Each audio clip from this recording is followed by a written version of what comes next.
Film की opening एक विशाल बंदरगाह हार्बर से होती है, जहां रात के अंधेरे में एक जहाज से गोल्ड वॉचेस, सोने की घड़ियां की स्मगलिंग हो रही है। साइमन जेवियर, नागार्जुन अक्किनेनी, एक क्रूर और चालाक स्मगलर, इस रैकेट का मास्टरमाइंड है। वह अपने ट्रस्टेड लेफ्टिनेंट दयाल सौबिन शाहिर के साथ मिलकर कूलियों का शोषण करता है, जो हार्बर में सामान ढोते हैं। साइमन का बेटा अर्जुन, एक छोटा किरदार, अपने पिता के क्रिमिनल रास्ते से नफरत करता है और एक ईमानदार कस्टम्स ऑफिसर बन चुका है। पहले सीन में एक अंडरकवर पुलिस ऑफिसर जो कूली बनकर साइमन के रैकेट में घुसा है पकड़ा जाता है। दयाल उसे बेरहमी से मार देता है और यह सीन फिल्म का डार्क और टेंशन भरा टोन सेट करता है।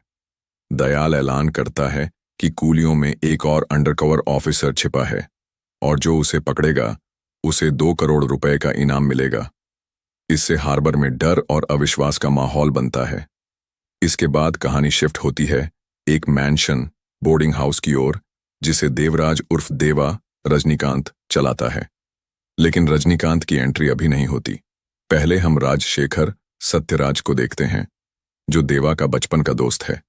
राजशेखर की अचानक मौत हो जाती है और सभी को लगता है कि यह हार्ट अटैक से हुआ। राजशेखर की 3 बेटियां हैं, प्रीति, श्रुति हासन और 2 छोटी बहनें, जिनके रोल छोटे हैं। राजशेखर की मौत कहानी का ट्रिगर पॉइंट है, क्योंकि यह नेचुरल नहीं बल्कि एक मर्डर है। रजनीकांत का इंट्रोडक्शन करीब 20 मिनट बाद होता है और यह एकदम मास स्टाइल में है, लेकिन लोकेश का टच इसे अनकन्वेंशनल बनाता है। देवा को मैंशन में दिखाया जाता है, जहां वह स्ट्रिक्ट रूल्स फॉलो करवाता है, नो स्मोकिंग, नो ड्रिंकिंग। वह एक सख्त लेकिन फेयर इंसान है, जिसके पास एक रहस्यमयी पास्ट है। उसका स्वैग, डायलॉग डिलीवरी और स्क्रीन प्रेजेंस फैंस के लिए ट्रीट है। एंट्री के बाद चिकितु वाइब गाना आता है, जो म्यूजिकली हिट है और स्टोरी को आगे बढ़ाता है। फ्लैशबैक में AI de-aging टेक्नोलॉजी के साथ दिखाया जाता है कि देवा पहले कूली यूनियन लीडर था। 80s-90s में वह स्मगलिंग रैकेट के खिलाफ खड़ा हुआ था, लेकिन किसी बेट्रेयल की वजह से उसे सब छोड़ना पड़ा। ये फ्लैशबैक छोटे हैं, 5-7 मिनट, लेकिन रजनीकांत के पुराने स्टाइल जैसे बादशाह या पदयप्पा वाइब को सेलिब्रेट करते हैं। प्रीति, श्रुति हासन, राजशेखर की बड़ी बेटी है, जो एक स्मार्ट और इमोशनल लड़की है। वह अपने पिता की मौत से टूटी हुई है और उसका मानना है कि उनके परिवार को किसी ने टारगेट किया। प्रीति और देवा का रिश्ता फादर डॉटर जैसा है, क्योंकि देवा राजशेखर का दोस्त था। लेकिन शुरुआत में प्रीति देवा से नाराज है, क्योंकि उसे लगता है कि देवा ने उनके परिवार को छोड़ दिया था, शायद कोई पुराना सीक्रेट। मुलाकात। राजशेखर की मौत के बाद अंतिम संस्कार में प्रीति देवा को आने से रोकती है।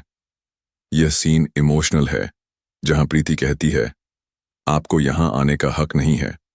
लेकिन बाद में जब प्रीति को पता चलता है कि उसके पिता की मौत हार्ट अटैक नहीं बल्कि मर्डर थी, वह देवा से मदद मांगती है।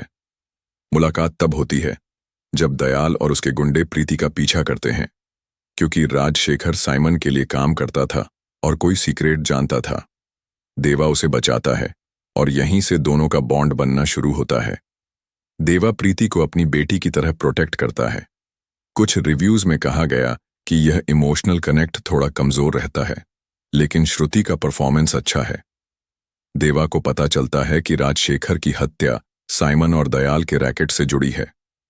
राजशेखर साइमन के लिए मजबूरी में काम करता था, क्योंकि उसकी बेटियों को खतरा था। देवा, जो अब रिटायर्ड है, वापस एक्शन में आता है। वह हार्बर में कूली बनकर घुसता है ताकि साइमन के ऑपरेशंस को अंदर से समझ सके। यह पता चलता है कि साइमन का रैकेट सिर्फ गोल्ड वॉचेस तक सीमित नहीं है, बल्कि ड्रग्स और ह्यूमन ट्रैफिकिंग भी शामिल है। पहला हाफ वर्ल्ड बिल्डिंग पर फोकस करता है।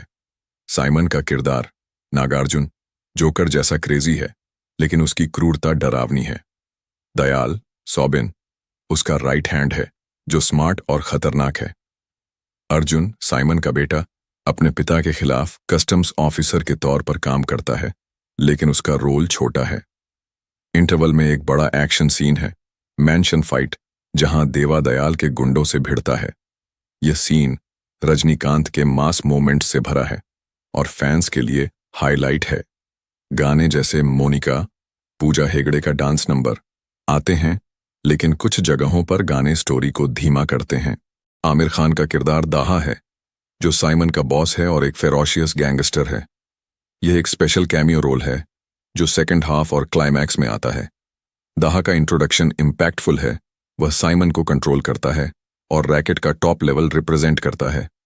उसका लुक डार्क है, शायद दाढ़ी, सूट और सिगार के साथ, और वह कुछ एक्शन सीन्स में शामिल होता है। दाहा का मुख्य योगदान क्लाइमैक्स में है, जहां वह देवा और साइमन के साथ एक कॉन्फ्रंटेशन सीन में दिखता है। यह सीन सिंगल शॉट में शूट किया गया है, जिसमें तीनों स्टार्स रजनीकांत, नागार्जुन, आमिर एक फ्रेम में हैं। यह फैंस के लिए बड़ा हाइप मोमेंट है, लेकिन दाहा का रोल छोटा है और कुछ रिव्यूज में कहा गया कि यह अननेसेसरी लगता है। आमिर ने यह रोल रजनीकांत के लिए फैन के तौर पर किया और वह कोई बड़ा ट्विस्ट नहीं लाता। उसका किरदार साइमन के रैकेट को और पावरफुल दिखाने के लिए है। सेकंड हाफ एक्शन से भरपूर है। देवा साइमन और दयाल के रैकेट को तोड़ने की पूरी कोशिश करता है। फ्लैशबैक में दिखाया जाता है कि देवा ने पहले भी स्मगलिंग सिंडिकेट से लड़ा था, लेकिन किसी बेट्रेयल, शायद राजशेखर से, की वजह से वह हार गया और रिटायर हुआ। अब वह अपने दोस्त की मौत का बदला लेना चाहता है। राजशेखर का सीक्रेट पता चलता है कि राजशेखर साइमन के लिए काम कर रहा था, क्योंकि साइमन ने उसकी बेटियों को धमकी दी थी। राजशेखर के पास साइमन के रैकेट का सबूत था, शायद डायरी या डिजिटल प्रूफ, जो प्रीति के पास है। इसीलिए दयाल प्रीति को टारगेट करता है। देवा का पास्ट फ्लैशबैक में दिखता है कि देवा ने साइमन के पुराने बॉस को हराया था, लेकिन उसे अपने दोस्तों की मौत की कीमत चुकानी पड़ी। यह पास्ट उसे प्रीति को बचाने की प्रेरणा देता है। साइमन की सजा।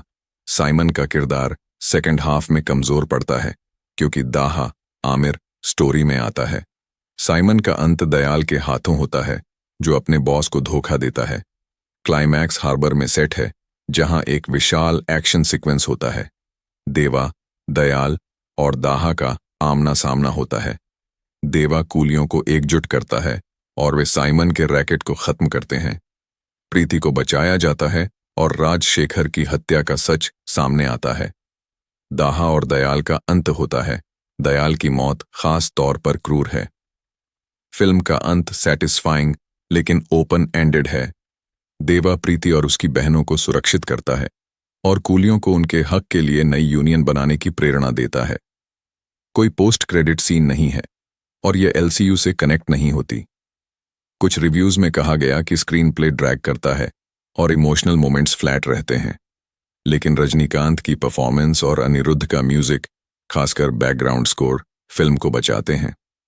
रजनीकांत के मास मोमेंट्स।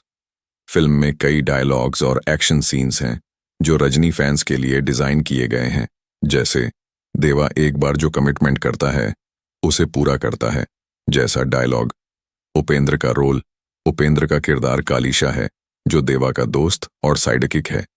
उसका रोल छोटा है, लेकिन एक फाइट सीन में हाईलाइट है। कमियां। कुछ रिव्यूज में कहा गया कि फिल्म का स्क्रीन प्ले टाइट हो सकता था और गाने स्टोरी को धीमा करते हैं। नागार्जुन का किरदार सेकंड हाफ में कमजोर पड़ता है।